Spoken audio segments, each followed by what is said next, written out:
உங்களுக்கு எது நல்லதுன்னு தோணுதோ அதெல்லாம் வாங்கி வாங்கி கொடுக்குறது. எதுக்கு பிடிச்சிருக்கோ வாங்கி கொடுத்துட்டு, உங்களுக்கு பிடிச்ச கோர்ஸ் எடுக்க சொல்லிட்டு ஏன் படிக்கலன்னு கேட்குறது. உங்களுக்கு பிடிச்ச ட்ரெஸ் எடுத்து கொடுத்துட்டு ஏன் போடலன்னு கேட்குறது. அவங்களுடைய விருப்பம் வேற, உங்க விருப்பம் வேற.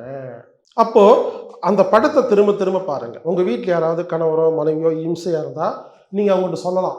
ஆனா புரிஞ்சுக்கங்க, இனிமேலு மரியாதையா சொல்லணுங்க. நானு எல்லார்ட்டயும் குறைய சொல்லுவேங்க.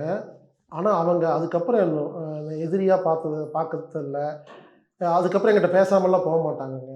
எப்படி சொல்லணும்னா, என்ன மன்னிச்சிடுங்க. உங்க மேல ரொம்ப அன்பு வச்சிருக்கிறேன். நான் பொதுவா அடுத்தவங்களோட குறைய வந்து அன்பு இருந்தா தான் சொல்லுவேன். அவங்க எக்கேடோ கெட்டு போகும்லாம் சொல்ல மாட்டேன். அப்படின்னு சொல்லி பொறுமையா வந்துட்டு இந்த மாதிரி இருக்குது. அப்படின்னு சொன்னா, அவங்க மாறுறாங்களா இல்லையோங்க, அடுத்த முறை நம்மள பார்த்து சிரிப்பாங்க, பேசுவாங்க. யாரும் எதிரியாக்க வேண்டாம். நீங்க கூட நீ அப்படி பண்ற போனோனே கத்துறது, திட்டுறது, குறை சொல்றது. அப்ப என்ன பண்றாங்க உங்களுக்கு பிடிக்க மாட்டேங்குது. அப்போ ஒரு மரியாதையா சொல்லணுங்க. நமக்கு ஒருத்தர் வேணும்னா, எல்லாரும் வேணும்னா, மரியாதை ரொம்ப இம்பார்ட்டன்ட்.